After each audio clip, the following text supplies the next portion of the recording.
जितने भी crime cyber space से पहले होते थे वही क्राइम अब होते हैं और वही क्राइम आगे भी होंगे। जिस तरीके से हम पहले बचते थे वही तरीका आज भी बचने का और वही तरीका आगे भी होगा। सिर्फ टूल्स बदल जाते हैं। पहले वो घर में आता था कि सोना डबल हो जाएगा और आप खोल के झोली रख देते थे, साहब आपको ये वाली लॉटरी लगी है, आप ट्रस्ट कर लेते थे। अब वो बंदा दूर बैठा है, अब उसके लिए और आसान है, पर तरीके वही हैं। वही काम, क्रोध, लोभ, मोह, अहंकार, वही 5 तरीके हैं जिनसे आप किसी को भी इन्फ्लुएंस करके उनको लूट सकते हैं। अब कुछ अवेयरनेस कैंपेन है जिसको मैं डिस्कार्ड करूँ। एक आपने देखा होगा हर जगह पोस्टर लगे होते हैं, डोंट शेयर ओटीपीज। देखे होंगे आपने। कभी आपने पोस्टर देखा डोंट शेयर पासवर्ड? देखा कोई पोस्टर? नहीं। क्यों? क्योंकि बिना ओटीपी और पासवर्ड दोनों यूज किए पैसा निकल ही नहीं सकता। अकेले ओटीपी से थोड़ा पैसा निकल जाएगा। मैंने ओटीपी दे दिया, आप निकाल लोगे पैसा। तो फिर आप मुझे क्यों नहीं बता रहे हो कि डोंट शेयर पासवर्ड? पता क्यों नहीं बता रहे हो? क्योंकि पासवर्ड आज तक क्रिमिनल ने आपसे मांगा ही नहीं। ऐसा कोई केस नहीं आया जिसमें क्रिमिनल ने आपसे पासवर्ड पूछ लिया। और ऐसा क्यों? क्योंकि पासवर्ड उसके पास ऑलरेडी होता है। मोबाइल का पासवर्ड, बैंक का पासवर्ड, ओटीपी तो बैंक ही मांगा ना उसने। हाँ। पैसे निकाल। आपने किस चीज के लिए गाइडलाइन बनाई कि डोंट शेयर ओटीपी, कि बैंक का ओटीपी मत दीजिए? समझ गया। तो फिर बैंक का पासवर्ड यदि नहीं होगा तो कैसे पैसे निकाल लेगा कोई आदमी? हाँ, मतलब अकाउंट तक पहुंचा कैसे? पहली चीज, उसको आपका बैंक अकाउंट नंबर चाहिए, उसके आपको बैंक अकाउंट का पासवर्ड चाहिए। He should be logged into your bank account, then only he may request for OTPs and all. तब तो उसके बाद आगे कहानी जाएगी। क्यों? क्योंकि पासवर्ड किसी से मांगना इतना आसान नहीं है। जब मैं आपसे पासवर्ड मांगूंगा वाईफाई का पासवर्ड, तो 5 मिनट लगेगा समझने में। @ है, @ है, कैपिटल है, स्मॉल है, और उसमें समझ में आ जाएगा कि ये तो फ्रॉड है। ओटीपीज भी कोई मांगता नहीं ऐसे, ये भी गलत है। जैसे कहते हैं ना डोंट शेयर ओटीपीज। कोई कंप्लेन आज तक मेरे पास नहीं आई जिसमें किसी ने ऐसे कहा कि जरा ओटीपी देना, हाँ लिखो, अरे बैंक वाला, हाँ वो भी लिख लो। ऐसे होता है क्या?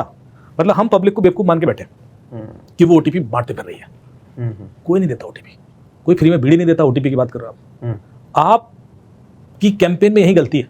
ओटीपी हमेशा लिया जाता है, और लिया कैसे जाता है जब तक वो आपको नहीं पता है। आपने कितना भी ये पोस्टर पढ़ लिया हो, आप गलती कर देंगे। आप कितने भी स्मार्ट हो, मैं आपका ओटीपी उड़ा लूंगा। क्यों? क्योंकि वो तरीका ही यूनिक है। जब मैंने एक वीडियो बनाया 12 तरीके ओटीपी चुराने के, तब लोगों को समझ आया यार ये तो ऐसे निकल जाएगा, यार ये तो मांगा नहीं जा रहा, ये तो कहानी कुछ और है, ये तो पीछे एक स्टोरी है, एंड हर एक मेथड इज एन स्टोरी। सो पहले तो ये सिस्टमिक जो गैप है मैं उसको एक्सपोज करना चाहता हूँ कि if you are expending thousands crores of rupees to let people know about these 4 things is waste of exercise। इन 4-5 चीज़ों से कुछ नहीं होना, कहानी कुछ और ही है, इसलिए क्राइम बढ़ रहा है। अब मैं बताता हूँ कि आपका पासवर्ड क्रिमिनल के पास ऑलरेडी क्यों होता है। मैं जब आपको कॉल करता हूँ आपको लूटने के लिए, उससे पहले आपके जीवन में एक और साइबर क्राइम हो चुका होता है जिसके बारे में आप जानते नहीं। वो तो यूपीएससी का 3rd अटेम्प्ट होता है। फर्स्ट अटेम्प्ट में मैं रेकी करता हूँ आपके बारे में। जितने डिजिटल अरेस्ट के केसेस हुए हैं सबके हाथ में आईफोन था। कभी कोई केस सुना आपने कि एक रिक्शे वाले ने कहा कि साहब मेरा 11,484 रुपये निकल गया डिजिटल अरेस्ट के केस में, मैं 3 दिन तक डिजिटल अरेस्टेड था? हुआ कभी ऐसा? मतलब क्रिमिनल को पता है कि आपके अकाउंट में पैसे कितने, क्रिमिनल को पता है कि आपको कब तक रगड़ना है, क्रिमिनल को पता है कि आप सिलेक्टिव उतने लोगों में हो तो आपको कॉल आ गया है। 140 करोड़ लोगों में रैंडमली वो सेलेक्ट नहीं कर सकता कि सबको लगाओ इसके पैसे मिलेंगे, किसी के अकाउंट में 5,000 ही होंगे, किसी में 200 रुपये होंगे। He can not select whether उसका रिटर्न इतना नहीं होगा। अभी क्या रिटर्न है उसका? 6 महीने के अंदर 3,500 करोड़ गया है सिर्फ डिजिटल अरेस्ट के केसेस में। कि सुप्रीम कोर्ट को कॉग्निजेंस लेना पड़ा कि डिजिटल अरेस्ट के सारे केसेस सीबीआई इन्वेस्टिगेट करेगा। बोला सुप्रीम कोर्ट ने। क्यों करेगा भाई सीबीआई? क्योंकि जो लुटे हैं लोग वो सब हाई IQ के लोग हैं, वो पैसे वाले लोग हैं, वो पढ़े लिखे लोग हैं, वो अवेयरनेस उनकी लेवल बहुत हाई है।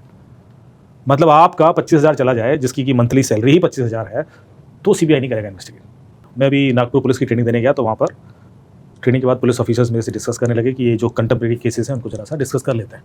तो मैंने कहा सर मुझे कोई ऐसा केस बताओ जो अनयूजुअल हो, जो थोड़ा सा मुझे नया लगे, सरप्राइज करे। तो उन्होंने कहा सर कंप्लेन आ रही है कि लोगों का फ़ोन चोरी होता है, उसके बाद पैसे निकल जाते हैं। तो मैंने कहा चोरी हुआ पैसे निकल जाते हैं ऐसे कैसे? बोले हो रहा है साहब, UPI से पैसे निकल जाते हैं और आधे घंटे के अंदर निकल जाते हैं। तो मैंने कहा आईफोन? बोले आईफोन से संग भी होता है, आईफोन चोरी होता है तुरंत पैसे निकल जाते हैं अकाउंट से। मैंने कहा यदि आईफोन चोरी होगा तो पहले आईफोन का पासकोड क्रैक करना है बंदे को, फिर वो UPI का पिन भी चाहिए उसको, उसके बाद ही पैसे ट्रांसफर कर सकता है। तो ऐसे कैसे बराबर हो रहा है? देखो आप लॉक देख लो, NPCI का लॉक था, फ़ोन चोरी हुआ, उसके बाद पैसे निकले तर करके।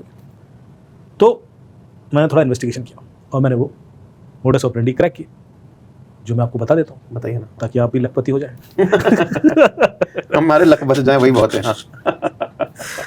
तो हम लोग एक चीज़ भूल जाते हैं सर कि जो UPI पेमेंट है वो कीपैड फ़ोन से भी हो जाता है। जो वो सस्ते वाले 700-800 रुपये के फ़ोन आते हैं ना, उनसे भी UPI पेमेंट हो जाता है। ओके। कैसे होता है, आपको अपने फ़ोन से डायल करना होता है *99#। यदि मैंने डायल किया तो ये मेनू ऑप्शन खुल जाता है। ओके, क्या है ये, पढ़ के बताइए। सेंड ऑप्शन आ रहे हैं, send money, request money, check balance, my profile, pending request, transaction और यूपीआई पिन। करेक्ट। ठीक है। अब मैं किसी का भी मोबाइल नंबर डालूँ, अमाउंट डालूँ, पिन डालूँ तो मैं पेमेंट कर सकता हूँ। तो आपका ऐसे आईफोन चोरी हुआ, आईफोन का सिम निकाला, दूसरे फ़ोन में डाला, *99# डायल किया तो ये मेनू ऑप्शन खुल जाएगा। मैं मोबाइल नंबर डालूंगा जिसको पैसे डालना है, अमाउंट डालूंगा और यूपीआई पिन डालूंगा और पैसे ट्रांसफर हो जाएंगे। तो यूपीआई पिन तो पता तब भी होना चाहिए। एग्जैक्टली, मैंने आईफोन का पासवर्ड तो क्रैक कर दिया, हाँ, वो तो जरूरत नहीं चाहिए, है ना। लेकिन मुझे यूपीआई पिन तो भी चाहिए। यूपीआई पिन कैसे मिलता है मुझे? फिर से करता हूँ। इसका लास्ट ऑप्शन क्या है? 7th UPI pin. UPI pin reset, you can reset UPI pin. अब यदि यूपीआई पिन में रीसेट वाला ऑप्शन सेलेक्ट करूंगा तो विक्टिम के डेबिट कार्ड का 4 डिजिट मांगा जाएगा या 6 डिजिट मांगा जाएगा मेरे से। ठीक है, ठीक है। वो मुझे कैसे मिलेगा? ये थोड़ी ना बताऊंगा मैं कि मैं तो लखपति बन के रहूंगा, ऐसे थोड़ा ना। पर ये सर बहुत आसान है। मैं आपके मोबाइल नंबर यदि मुझे मिल जाए तो मैं आपका Aadhaar card, PAN card, bank account detail, balances, debit card के डिजिट सब निकाल सकता हूँ केवल मोबाइल नंबर से। तो ये जिसको आप बहुत बड़ी कॉम्प्लेक्सिटीज बोलते हो, इसको मैं एक लाइन से सिंपलीफाई करता हूँ कि इस दुनिया में 2 ही तरह के लोग हैं। एक जिनको पता है कि वो हैक हो गए और दूसरे जिनको पता नहीं कि क्योंकि हम सबका डेटा तो बाहर है ही, और बाहर है और आपको पता है तो आप सेफ हैं। एक वीडियो वायरल हुआ एक लड़की का, उसको डिजिटल अरेस्ट का अटेम्प्ट हुआ, फर्जी पुलिस वाला बनके। उसने उसको 2 ऑप्शन दिए, क्या तो फिजिकली अरेस्ट हो जाओ या डिजिटली अरेस्ट हो जाओ। तो लड़की ने कहा कि मुझे आप फिजिकली अरेस्ट कर लो। अब वो फर्जी पुलिस वाला इसके लिए तैयार नहीं था इस आंसर के लिए, तो वो घबरा गया। उसने कहा फिजिकली अरेस्ट कर लें? हाँ फिजिकली अरेस्ट कर लो। तो ठीक है, फिजिकली अरेस्ट करने आ रहे हैं। उसने फर्जी सायरन बजाया, उसने तावड़े गाड़ी निकाल, फिजिकल अरेस्ट करने चलना है, बस निकल पड़ो, आ चले निकल पड़े, बस निकल रहे हैं, आ रहे हैं, फिजिकल अरेस्ट करेंगे। तो उस लड़की ने कहा कौन से रास्ते से आ रहे हो? बोले वो स्वास्थ्य चौक से आ रहे हैं। बोले अच्छा, उसके बगल में एक मोमो की दुकान है, 2 प्लेट मोमो भी लेते आना। यही अटैक वेक्टर साउथ एक्स में एक बैंक के वाइस चेयरमैन ने 22 करोड़ दिए। यही अटैक वेक्टर एक डॉक्टर दंपत्ति वसंत कुछ 15 करोड़ दिए। यही अटैक वेक्टर एक supreme court lawyer Faridabad 60 lakh दिए। और यही अटैक वेक्टर हंसी में उड़ा दिया। क्यों? पता था, यात्रा हो गई थी। पता है तो फिर कोई कुछ नहीं कर सकता। बाहर है और आपको नहीं पता है तो आप अनसेफ। आपका व्हाट्सएप 2 फैक्टर ऑथेंटिकेटेड है? हाँ है। हाँ। आपका है? नहीं है। व्हाट्सएप 2 फैक्टर ऑथेंटिकेटेड है आपका? यदि आपका नहीं है तो आप मान के चलिए कि वो हैक्ड है, क्योंकि मैं भी जो तरीके ओटीपी चुराने के बताने वाला हूँ उसमें बड़े आराम से व्हाट्सएप हैक हो जाएगा। तो सबसे पहले ऑडियंस के लिए हम व्हाट्सएप को सेव करवा देते हैं। ठीक है। क्योंकि अभी लगातार मेरे पास कॉल आते हैं लोगों के साथ व्हाट्सएप हैक हो गया, कभी एडिशनल चीफ सेक्रेटरी, कभी डॉक्टर्स, कभी किसी का, जजेस का, और बेचारे घबराए होते हैं कि जल्दी रिकवर कराइए। यदि आपका व्हाट्सएप हैक हो गया तो रिकवरी में 6 दिन लगते हैं। 6 दिन से पहले रिकवर नहीं होगा। और वो क्यों? क्योंकि क्रिमिनल उस पर 2 फैक्टर ऑथेंटिकेशन लगा देता है। जैसे ही वो आपका व्हाट्सएप हैक करेगा उस पर 2 फैक्टर डाल देगा। जैसे 2 फैक्टर डालेगा तो जो व्हाट्सएप की पॉलिसी है कि फर्स्ट टाइम जब 2 फैक्टर ऑथेंटिकेशन डाला जाएगा तो उसको रीसेट करने के लिए 6 दिन लगेगा। तो पहले व्हाट्सएप सेव करते हैं। व्हाट्सएप के सेटिंग्स में जाएं, उसमें अकाउंट्स करके एक ऑप्शन आएगा। पहला अकाउंट्स को क्लिक करेंगे तो तीसरा ऑप्शन आएगा 2 स्टेप वेरिफिकेशन। 2 स्टेप वेरिफिकेशन को क्लिक करेंगे तो आपसे 6 डिजिट का एक कोड सेट कराया जाएगा, यूनिक कोड। ये जो 6 डिजिट का यूनिक कोड है ये आपका डेट ऑफ बर्थ नहीं होना चाहिए। ये कोई ऐसा नंबर होना चाहिए जो यूनिक है, जो किसी को भी नहीं पता, आपकी वाइफ को भी नहीं, आपके स्पाउस को भी नहीं, किसी को भी नहीं। यदि ये नंबर किसी को नहीं पता तो आपका व्हाट्सएप सेफ। उसके बाद चाहे कोई आपका ओटीपी चुरा ले व्हाट्सएप का, चाहे कोई फ़ोन चुरा ले, चाहे कोई कुछ कर ले, व्हाट्सएप के मैसेज नहीं देख पाएगा। तो ये तो मैं चाहता हूँ कि मैंडेटरी सेटिंग हो जो हर कोई कर ले। सिमिलरली एक और चीज़ है, आप अपने फ़ोन को तो बायोमेट्रिक से खुलेगा, फेस से खुलेगा, पिन से खुलेगा, पैटर्न से खुलेगा, हर तरीके की सिक्योरिटी देती है। लेकिन इस फ़ोन के अंदर जो जीमेल है वो आपके लैपटॉप में भी लॉगड है, वो आपके टैबलेट में भी लॉगड है, वो आपके पुराने फ़ोन में भी लॉगड है जो ड्रॉर में पड़ा है, हो सकता है ऑफिस के सिस्टम में भी लॉगड पड़ा हो और आप भूले बैठे। वो जो लॉगड इन जीमेल है मुझे 10 सेकंड के लिए मिल गया तो मैं आपकी ज़िंदगी में कलह क्रिएट कर दूंगा। लोकेशन ट्रेस हो जाती है उससे। सिर्फ लोकेशन नहीं, पूरा फ़ोन का डेटा उड़ा लूँगा, क्योंकि सिंक है वो आपके साथ। आपका सारी पिक्चर्स, सारी वीडियोस, सारी फाइनेंशियल रिकॉर्ड्स, सारी ईमेल्स, सारे चैट्स के बैकअप होंगे तो वो आपके लोकेशन तो मैंने बता ही दिया, कॉन्टैक्ट लिस्ट आपकी, यूट्यूब वॉच हिस्ट्री, यूट्यूब पे आपने कब देखा, क्या देखा, ब्राउजिंग हिस्ट्री, आपके ब्राउजिंग के पासवर्ड, सब कुछ मिल जाएगा मुझे। और मैं आपके फ़ोन में रिमोटली कुछ इंस्टॉल भी कर सकता हूँ।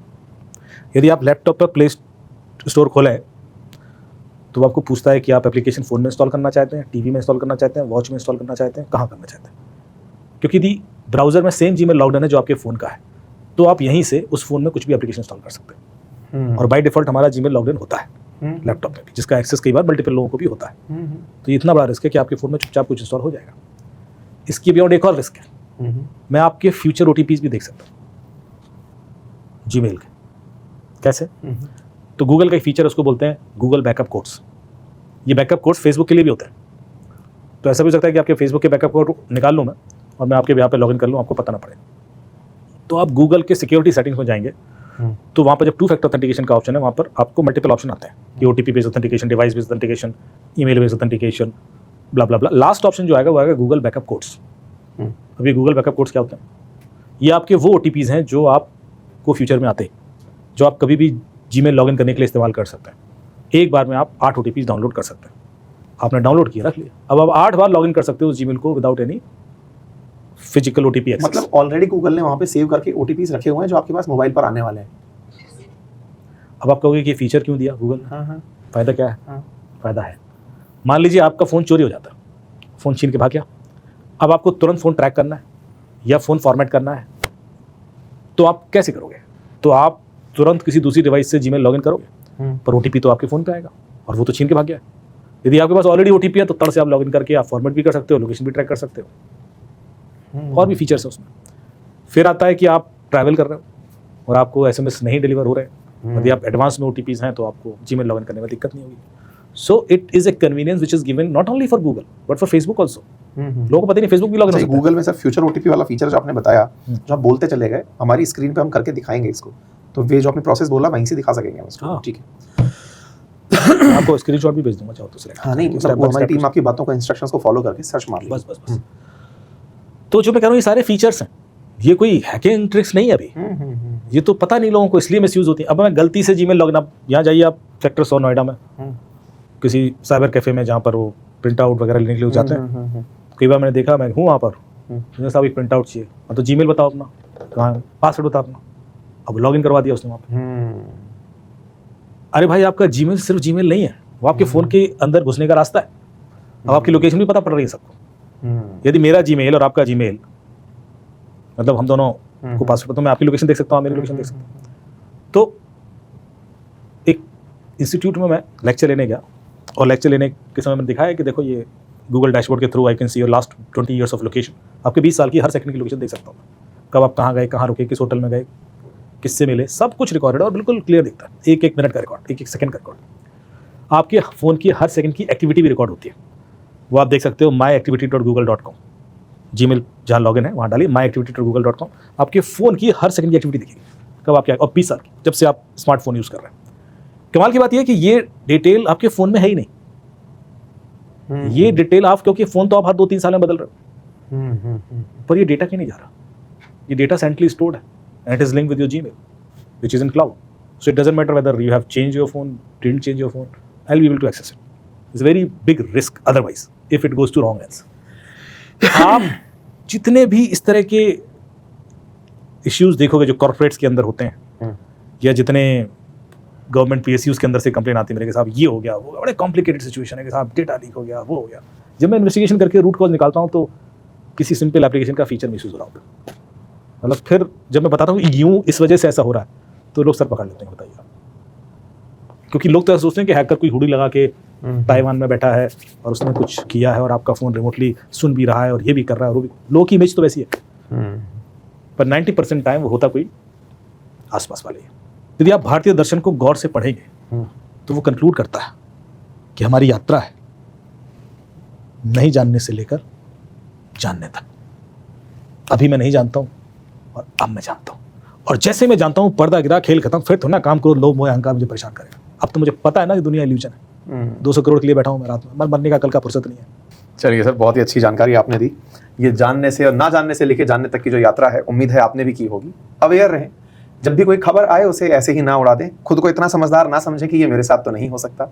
आप जितना ज़्यादा सतर्क रहेंगे सूचनाओं को उतना ही गंभीरता से लेते चलेंगे, और जब आप गंभीरता से लेंगे तो उसके समाधान भी खुद ही तलाशते निकल पड़ेंगे, और फिर कहीं ना कहीं आपको अमित दुबे जैसे सर जो है वो मिल जाएंगे।